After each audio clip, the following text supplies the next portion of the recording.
पंडित मदन मोहन मालवीय जी के 160वें जन्मदिन पर हम सब आज इस सभागार में एकत्रित आए हैं और यहाँ पर ढेर सारे ऐसे लोग बैठे हैं कि जिन्होंने पंडित मालवीय के जीवन कवन का गहन अध्ययन किया है, उसके सार तत्व को लेकर इसके प्रचार प्रसार और व्यवहारिक जीवन में वो सार तत्व कैसे उपयोग में आए, इसके लिए भी काम करने वाले लोग यहाँ पर बैठे हैं। और उनके सामने महामना के बारे में मेरे जैसे व्यक्ति ने बोलना थोड़ा क्षोभजनक भी है। इतने बड़े व्यक्तित्व को, जिन्होंने शायद 100 जन्म के अंदर जो काम हो न पाए ऐसा काम एक ही जन्म के अंदर करने का प्रयास किया, इसको कुछ समय के अंदर शब्दों में सिमटना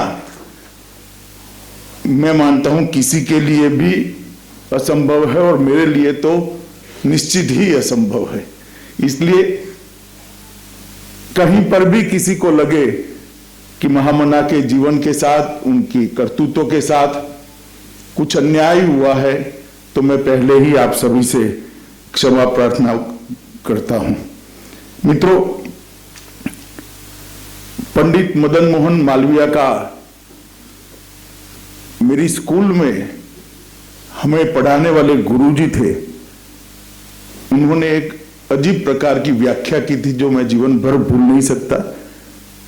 उन्होंने कहा था, सनातन वैदिक धर्म के चलते फिरते विग्रह पंडित मदन मोहन मालवीय है। हम सब 5वीं 6ठी कक्षा में थे, हम समझ नहीं पाए थे कि पंडित जी क्या कहते थे, मगर एक क्यूरियोसिटी इन्होंने जरूर जनरेट कर दी थी कि पंडित मदन मोहन मालवीय को जानना चाहिए, पढ़ना चाहिए, समझना चाहिए। और तब से पंडित जी के बारे में जानने की इच्छा, जानने का एक प्रकार का दिन प्रतिदिन प्रयास भी बढ़ता गया। जब पंडित जी के पूरे व्यक्तित्व को समझ के साथ समझ में आता गया, तब मालूम पड़ा कि एक ऐसा व्यक्तित्व था जो शायद ही करोड़ों वर्षों में एक बार इस पृथ्वी पर जन्म लेता है। बहुआयामी व्यक्तित्व के धनी होने के बावजूद भी, अनेक सिद्धियों की प्राप्ति करने के बाद भी, अनेक सम्राटों जितना यश प्राप्त करने के बाद भी भिक्षुक की तरह रहना और स्वभाव में विनम्रता को मृत्यु पर्यंत बनाए रखना, ये बहुत बड़ा साधु लक्षण है जो पंडित मदन मोहन मालवीय में था। काशी हिंदू विश्वविद्यालय के संस्थापक रहे, देशभक्ति और आत्मत्याग की वो प्रतिमूर्ति भी रहे, एक महान शिक्षाविद जिसने शिक्षा के मूल तत्व को जाना और शिक्षा को, इस देश को आज किस प्रकार की शिक्षा की जरूरत है और भविष्य में किस प्रकार की जरूरत पड़ने वाली है, ये दोनों को समझते हुए एक नए प्रकार की शिक्षा पद्धति काशी हिंदू विश्वविद्यालय में बनाने का, प्रस्तापित करने का उन्होंने प्रयास किया। एक प्रतिभाशाली अधिवक्ता रहे, प्रखर वक्ता रहे, तेजस्वी पत्रकार रहे और ढेर सारे लोगों को चकाचौंध करने वाली तीव्र बुद्धि प्रतिभा के वो धनी रहे। परंतु विनम्रता कभी उन्होंने नहीं छोड़ी। अनेक पत्रिकाओं के संपादक रहे, अद्भुत संगीत मर्मग्न रहे, गीता के प्रति उनका जो लगाव था उसने उनको इस देश की महान संस्कृति को अमर बनाने के लिए जो योगदान किया उन्होंने। हर की पौड़ी पर आज हम गीता गंगा के अंदर स्नान कर रहे हैं, वो उनके गंगा के प्रति श्रद्धा और गंगा के प्रति लगाव का ही परिणाम है। कथावाचन, कर्मकांड और भिक्षा की पवित्रता से एक विराट संरचना करने वाले वो महान व्यक्तित्व को आज हम श्रद्धांजलि देने के लिए यहाँ पर उपस्थित हुए हैं। बड़े दुख की बात है और जी भी जलता है जब देश के इतिहास को देखते हैं। आजादी के तुरंत बाद ही पंडित जी को भारत रत्न मिल जाना चाहिए था, मगर खैर 2014 में उनको जब भारत रत्न मिला तब काफी लोगों ने कहा कि पंडित जी को भारत रत्न देने की जरूरत नहीं थी, महामना ये उनके लिए बहुत बड़ी उपाधि थी जो स्वयं रविंद्रनाथ ठाकुर और महात्मा गांधी ने दी थी। और आचार्य विनोबा भावे ने एक बहुत सुंदर तरीके से उनके लिए वर्णन किया था। महामना मालवीय जी की सर्वव्यापी करुणा ने राजा और कंगालों को समान रूप से आलिंगन किया है, इसीलिए गुरुवर ठाकुर ने उनको महामना कहा है। मगर समय के साथ साथ कई ऐसे व्यक्तित्वों को हमारे देश में भुलाने का प्रयास किया, चाहे सरदार पटेल हो, नेताजी हो, बाबा साहब आम्बेडकर हो, जयप्रकाश नारायण हो, महान गोपीनाथ बरदोलाई हो और पंडित मदन मोहन मालवीय हो। मैं इतना ही कहना चाहता हूं कि आगे कोई कुछ भी सोचे, व्यक्ति का कर्म अगर महान होता है, इसके विचार अगर महान होते हैं और व्यक्ति स्व का नहीं पर का विचार करता है तो उसके यश को कोई रोक नहीं सकता और रोकने का प्रयास भी करना विफल होता है। पंडित मदन मोहन मालवीय एक प्रकार से व्यक्ति नहीं थे, एक इंस्टीट्यूशन थे।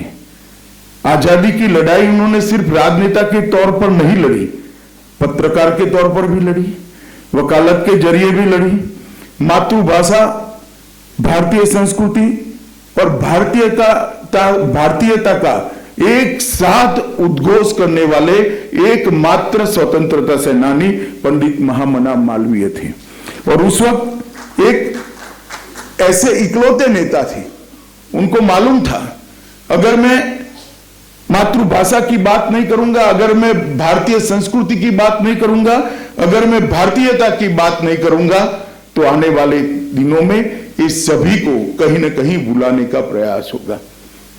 वो कड़ा विरोध झेलने के बावजूद भी उन्होंने ये तीनों विचारों को छोड़ा नहीं और आज हम निर्विवाद रूप से कह सकते हैं कि आजादी के आंदोलन में आधुनिक भारतीय राष्ट्रवाद की नींव डालने का यश अगर किसी को जाता है तो महामना को जाता है, इसमें कोई दो राय नहीं। गंगा, गाय और हिंदी, ये तीनों के प्रति उनकी गहरी संस्था थी, श्रद्धा थी और इसी के तीनों के लिए उन्होंने संस्थाएं भी बनाई। हरिद्वार में हर की पौड़ी पर गंगा बहती रहे, इसके लिए गंगा महासभा की स्थापना की। गौ हत्या के खिलाफ उन्होंने महात्मा गांधी के साथ मिलकर 1886 में धर्म भारत महामंडल की स्थापना की और हिंदी, हिंदू और हिंदुस्तान की अवधारणा के तहत 1 मई 1910 में प्रयाग में हिंदी साहित्य सम्मेलन की स्थापना की, जिनके पहले अध्यक्ष महामना थे। और आज हम खड़ी बोली हिंदी और देवनागरी लिपि, इसके माध्यम से देश को एक सूत्र में जोड़ने का जो प्रयास देख रहे हैं, वो खड़ी बोली हिंदी और देवनागरी लिपि के जनक अगर कोई थे तो पंडित महामना थे। उन्होंने अनेक प्रकार के वक्तव्य ये तीनों विषय पर दिए और एक समाज सुधारक के रूप में, राजनेता के रूप में, सफलतम वकील के रूप में और भारतीय परंपरा के पोषक चिंतक होने के साथ साथ मितभाषी भी थे। और उसी के कारण एक लंबे समय तक अनेक संस्थाओं में, वैचारिक मतभेद रखने वाली संस्थाओं में भी वो एक साथ काम करते रहे। आज के जमाने में जो जर्नलिज्म में काम करते हैं वो कल्पना नहीं कर सकते हैं कि कोई व्यक्ति हिंदू महासभा और कांग्रेस का दोनों का अध्यक्ष की समय रह सकता है। मैं उस समाज की और वो संस्थाओं की उदारता की बात नहीं करता, वो व्यक्तित्व की महानता की बात करता हूं। वो व्यक्ति कितना महान होगा जो कांग्रेस और हिंदू महासभा दोनों का अध्यक्ष एक समय रहा। ये उनके गुण थे जो उनको प्रासंगिक बनाते थे। और रविंद्रनाथ टैगोर ने उनको मैन ऑफ ग्रेट हार्ट कहा, जिसका भारतीयकरण महात्मा गांधी ने महामना के नाम से किया। एक प्रकार से गुरु टैगोर और गांधी जी दोनों ने मिलकर उनको महामना की उपाधि दी और बहुत दूरदर्शी व्यक्ति थे।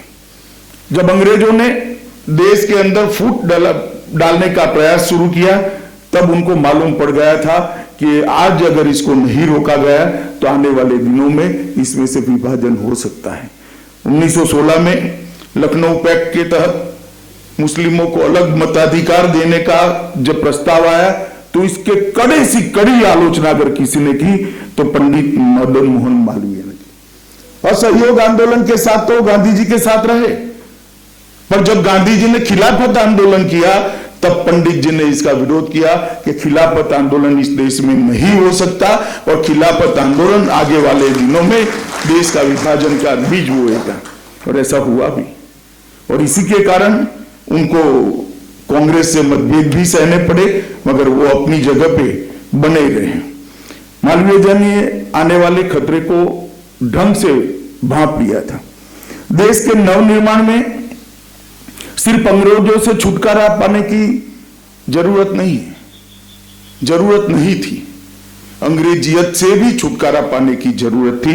इस बात को उन्होंने भली भांति समझा था। भारतीय शिक्षा के नए केंद्र स्थापित करने पड़ेंगे जो हमारी सालों पुरानी चिर पुरातन शिक्षा पद्धति और संस्कृति के प्रति सम्मान और गौरव तो रखते हो, परंतु आधुनिक शिक्षा की भी सभी जरूरियातों को संपन्न करते हो। इस प्रकार के शिक्षा केंद्र बनाने की दिशा में ही इन्होंने काशी हिंदू विश्वविद्यालय की स्थापना की और भारतीय मनीषा को रेखांकित करने वाले सारे बड़े नाम इस शिक्षा केंद्र के साथ जोड़ने का उन्होंने अहर्निश प्रयास किया। अगर मालवीय जी में इतनी विनम्रता न होती तो इतने सारे बड़े बड़े नामों को, बड़े बड़े व्यक्तियों को वो बनारस काशी हिंदू विश्वविद्यालय के साथ नहीं जोड़ पाते। मैं कुछ जरूर बताना चाहूंगा। संगीत में पंडित ओमकारनाथ ठाकुर को जोड़ा, विज्ञान में प्रोफेसर शांति स्वरूप भटनागर को, साहित्य में रामचंद्र शुक्ल और बाबू श्याम सुंदर दास को, या हजारी प्रसाद द्विवेदी हो, आयुर्वेद में पंडित सत्यनारायण शास्त्री हो, अपने अपने क्षेत्र के सभी शिखर पुरुषों को उन्होंने बनारस हिंदू विश्वविद्यालय के साथ, काशी हिंदू विश्वविद्यालय के साथ जोड़ने का प्रयास किया। सहस्त्र बुद्धे जी ने बताया कि इन्होंने आइंस्टाइन को भी जोड़ने का प्रयास किया था, मगर सब कुछ नियति किसी को भी सफलता नहीं देती है। परंतु उस जमाने में उन्होंने काशी विश्वविद्यालय को एक प्रकार से भारतीयता का प्रखर प्रवक्ता स्थान बनाने का काम उन्होंने किया। 1919 में स्थापित बनारस इंजीनियरिंग कॉलेज बैंको भारत में इंजीनियरिंग शिक्षा का पहला आधार संस्थान बना। और मैं आज भी कहना चाहता हूं, मैं कुछ दिन बीएचयू में रहा हूं, मतलब पढ़ाई लिखाई के नहीं ले, वैसे ही रहा हूं। एक कालखंड मेरे जीवन में भी आया था कि 2.5 साल तक मुझे गुजरात नहीं जाना था, तो मैं भी देश भर के कई तीर्थ स्थानों का दौरा करता था। बनारस गया, रहना कहाँ समस्या थी, तो बीएचयू गेस्ट हाउस में रहा था।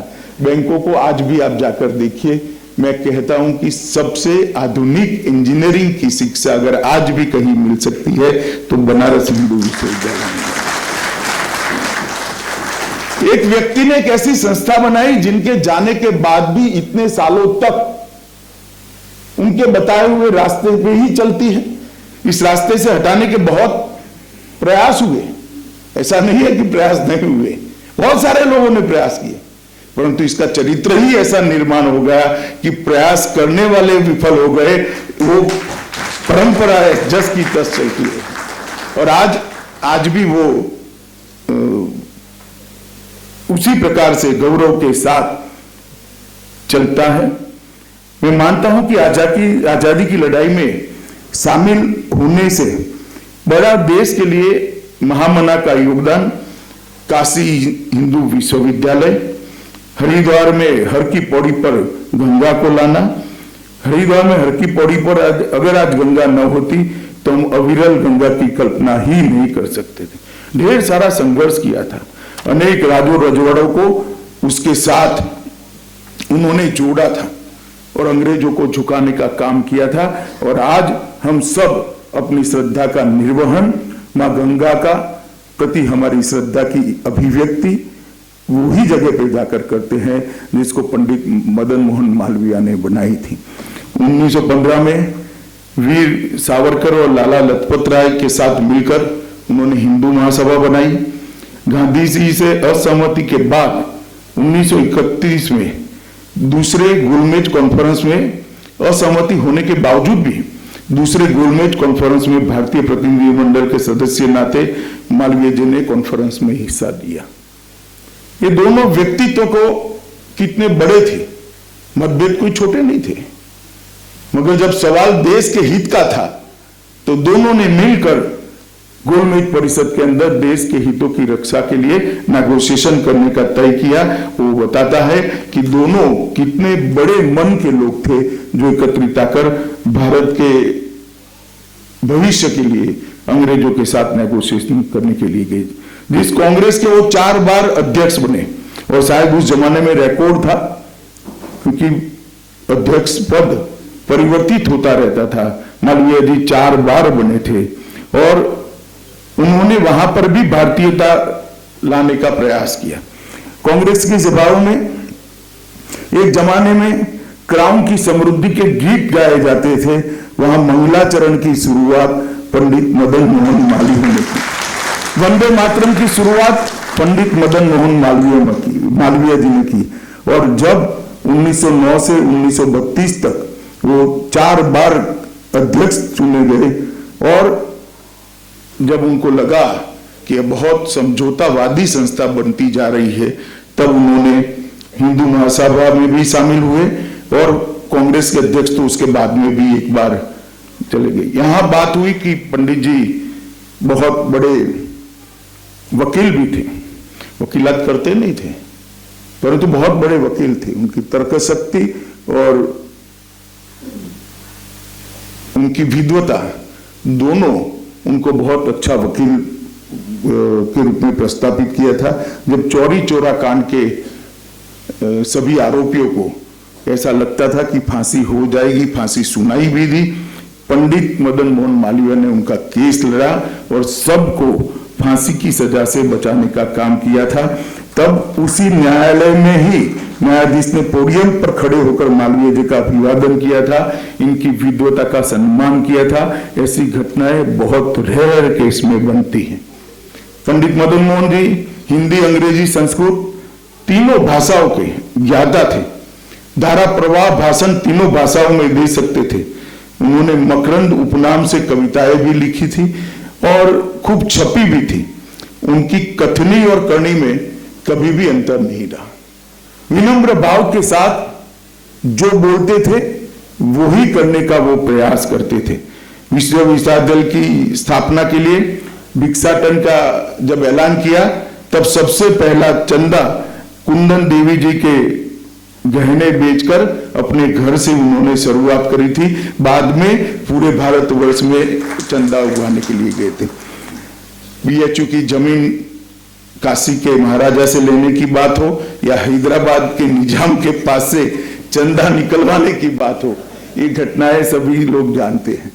और कैसी परिस्थिति खड़ी करी होगी जब हैदराबाद के निजाम की जूती की नीलामी करने के लिए हैदराबाद के बाजार में पंडित जी खड़े हुए होंगे और शर्म के मारे हैदराबाद निजाम ने दान देना पड़ेगा। एक व्यक्ति जब आग्रह से जन कल्याण के लिए अपने सम्मान की चिंता करे बगैर निकलता है तो कितनी दृढ़ता, कितनी प्रतिबद्धता उसमें उत्पन्न होती है और ये दृढ़ता और प्रतिबद्धता किस प्रकार के परिणाम लाती है, इसका एक उदाहरण था। बनारस हिंदू यूनिवर्सिटी का जहां तक सवाल है।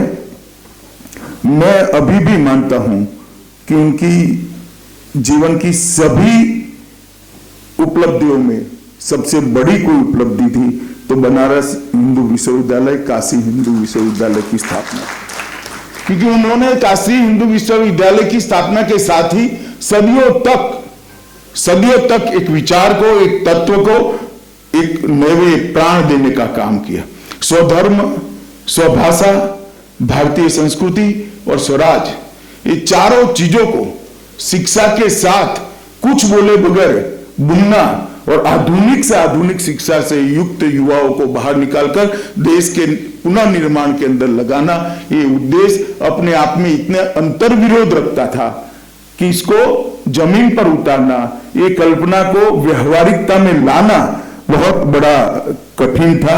और मैं निश्चित रूप से मानता हूं कि महामना जरूर समन्वयवादी व्यक्ति होंगे, वरना स्वधर्म, स्वभाषा, भारतीय संस्कृति और स्वराज, ये चारों उद्देश्यों के साथ आधुनिक शिक्षा को भी विद्यार्थियों को पढ़ाना बड़ा अपने आप में अंतर्विरोध वाली उस जमाने में बात हुई। खैर आज तो नहीं हो सकती, परंतु उस जमाने में बहुत बड़ी अंतर्विरोध वाली बात थी, मगर उन्होंने जमीन पर उतारा। बनारस हिंदू विश्वविद्यालय की स्थापना का संकल्प 1906 में लिया और आधारशिला 1916 में रखी। तब से लेकर आज तक हम सब बनारस हिंदू विश्वविद्यालय के, काशी हिंदू विश्वविद्यालय के योगदान को जानते हैं। एक छोटी सी घटना समाज सुधार के रूप में भी हमने जानने जैसी। एक कहीं बिहार में कोई कार्यक्रम में बाबू जगजीवन राम जी के हाथ से महामना का सम्मान किया गया। वहां जगजीवन राम जी को उन्होंने सुना, तुमको लगा कि ये दलित छात्र में तेजस्विता है, उसको पढ़ने के लिए वो काशी हिंदू विश्वविद्यालय में ले आए। पंडित जी ले आए थे, उनका एडमिशन भी हो गया, हॉस्टल में रहने लगे, मगर वो दलित थे, इसलिए जगजीवन राम जी के बर्तन साफ करने के लिए वहां कर्मचारियों ने ना बोल दिया, नौकरी जाएगी तो जाएगी, परंतु हमें ये बर्तन को साफ नहीं करेंगे क्योंकि ये दलित लड़का है। बड़ी विपदा आ गई। जगजीवन राम भी अपने आप को बहुत अपमानित महसूस करते थे और काफी लोगों को लगता था कि अब जिन कर्मचारियों ने ना बुलाए उन पर कठोर कदम उठाया जाएगा, मगर पंडित जी ने कोई कठोर कदम नहीं उठाया। उन्होंने कहा आज से जगजीवन राम मेरे कमरे में रहेंगे और उनके बर्तन मैं साफ कर दूंगा, किसी को साफ करने की जरूरत नहीं। तुरंत ही जगजीवन राम जी ने कहा कि पंडित जी मेरे बर्तन मैं साफ करूंगा। यहां अपमान का सवाल था, वहां समानता आपने मुझे आपके कमरे में रखकर दे दी है। खुद के बर्तन साफ करना इसमें कोई बुराई नहीं है। और बाबूजी वहां पढ़े भी और जीवन पर्यंत देश की सेवा करते रहे। इस प्रकार से ढेर सारे समाज सुधारकों को एक शब्द का भाषण दिए बगैर पंडित जी ने जमीन पर उतारने का काम किया था। उस जमाने में अस्पृश्यता के लिए कोई भाषण करे बगैर एक ऐसा संदेश काशी हिंदू विश्वविद्यालय में पढ़ने वाले सभी विद्यार्थियों को और प्राध्यापकों को और कर्मचारियों को दे दिया कि हिंदू समाज पर अस्पृश्यता से बड़ा कोई धब्बा हो नहीं सकता, अस्पृश्यता शास्त्र सम्मत नहीं है। जब पंडित जी ने कहा तो देश भर में इस बात को बहुत बहुत मान्यता भी मिली और उसका प्रचार भी बहुत हुआ। और मैं मानता हूं कि इस प्रकार से ही उन्होंने काशी विश्वविद्यालय का सिंचन किया। 2 दशकों तक कुलपति रहे, मृत्यु तक जुड़े रहे और कई सारी परंपराओं को, नई नई विधाओं को और नए नए प्रकार के शिक्षा के प्रयोगों को न केवल भारत, विदेश से आने वाले सभी विद्यार्थियों के लिए भारतीयता को पढ़ाने की व्यवस्था भी वहां पर भी की गई।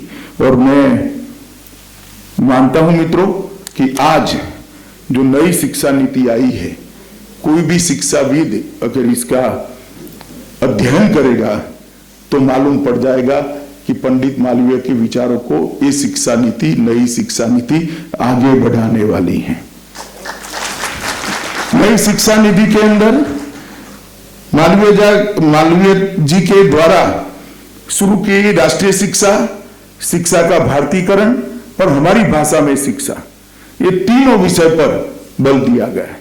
शिक्षा में आधुनिकता तो हो, विश्व भर में जहां जहां शिक्षा में नए बदलाव हुए हैं वो हमारे विद्यार्थियों ने सीखने पड़ेंगे, पर हमारे भारतीयता छोड़े बगैर, हमारी भाषा छोड़े बगैर ये सारे बदलाव आत्मसात किए जा सकते हैं। इस प्रकार की नई शिक्षा नीति का एक प्रारूप देश के सामने मोदी जी ने रखा है। नई शिक्षा नीति के माध्यम से राष्ट्रीय शिक्षा, वैज्ञानिक शिक्षा और मातृभाषा में शिक्षा, ये तीनों बिंदुओं पर बल देने का काम किया गया है। मैं मानता हूं कि बहुत सारे शिक्षाविद इसको समझ भी रहे हैं, समझना भी चाहते हैं, मगर इसके बैकग्राउंड में जाएंगे तो इसका मूल देखने के लिए कहीं न कहीं पंडित जी को पढ़ना पड़ेगा, पंडित जी को समझना पड़ेगा। राष्ट्रीय शिक्षा नीति 2020 का जो उद्देश्य है, नई शिक्षा नीति में वर्तमान उभरती जरूरियातों के लिए प्रासंगिक अनुसंधान, कौशल और योग्यता के आधार पर एक आधुनिक शिक्षा प्रणाली को लागू करने का प्रयास किया गया है, परंतु इसके साथ साथ हमारी भाषाओं को और भारतीयता को भी प्राधान्य दिया दी। इस नीति से मुझे विश्वास है कि देश में शोधकर्ताओं की और पेशेवरों की एक फौज तैयार होगी, जो अपनी भाषा में तैयार होकर विश्व के अंदर, विश्व के प्लेटफॉर्म पर गौरव के साथ भारत का पक्ष रखने के लिए तैयार होगी और भारत नॉलेज सुपर पावर बनने की दिशा में आगे बढ़ेगा, इसका मुझे भरोसा है। मित्रों, महामना के शब्दों में जैसे एक लालटेन अंधेरे में हमारे रास्ते को रोशन करती है, गीता हमें हमारे कर्तव्य और ग्रहण के लिए प्रबुद्ध करती है। ये सारी चीजों का मूल उन्होंने हमारे धर्म ग्रंथों में से और विशेषकर गीता से लिया था और उनके लिए एक बहुत अच्छी उपाधि प्रसिद्ध दार्शनिक प्रोफेसर S.K. मैत्रा ने दी थी। उनको प्रैक्टिकल वेदांती की उपाधि देने का काम प्रोफेसर मैत्रा ने किया था। प्रैक्टिकल वेदांती अपने आप में शब्द बहुत विचित्र लगता है, मगर वेदांत के आधार पर जीना और समाज से कट ऑफ हुए बगैर समाज के बीच में रहते हुए वेदांत के सिद्धांतों का प्रचार करना, इसी को प्रैक्टिकल वेदांती कहते हैं। और मैं मानता हूं पंडित जी ने अपने जीवन में इस काम को बहुत अच्छे तरीके से करा था। वो छात्रों को कहते थे, कड़ी मेहनत करो और अपने शुद्ध आदर्शों को कभी मत भूलो, शास्त्रों और भुजाओं दोनों का ज्ञान प्राप्त करो और बौद्धिक और शारीरिक दोनों कौशल को प्राप्त करो। इस प्रकार से उन्होंने युवाओं का अपने रास्ता प्रशस्त किया था। हिंदी के लिए पंडित जी का बहुत बड़ा योगदान था और जो लोग हिंदी के आंदोलन के साथ जुड़े सबको मेरा विनम्र निवेदन है कि हिंदी को किस प्रकार से लोकभोग्य बनाना, किस प्रकार से आगे ले जा सकते हैं। अगर ये जानना है तो उस जमाने में हिंदी को प्रैक्टिकली किस प्रकार से आगे बढ़ा सकते हैं, उसका पंडित जी ने बहुत अच्छे से व्याख्या किया है। उन्होंने कहा है, हिंदू संस्कृत की पुत्री है, सभी भारतीय भाषा आपस में बहनें हैं और हिंदी उनमें सबसे बड़ी बहन है। मगर उन्होंने साथ साथ ये भी कहा कि हिंदी को संस्कृत प्रचुर बनाकर संस्कृत के शब्दों का बोझ उस पर न डालिए, फारसी के शब्दों का बोझ भी उस पर न डालिए, इसको एक प्रकार से प्रैक्टिकल भाषा के रूप में पूरा देश स्वीकार करे, इस प्रकार से हमें इसका विकास करना पड़ेगा।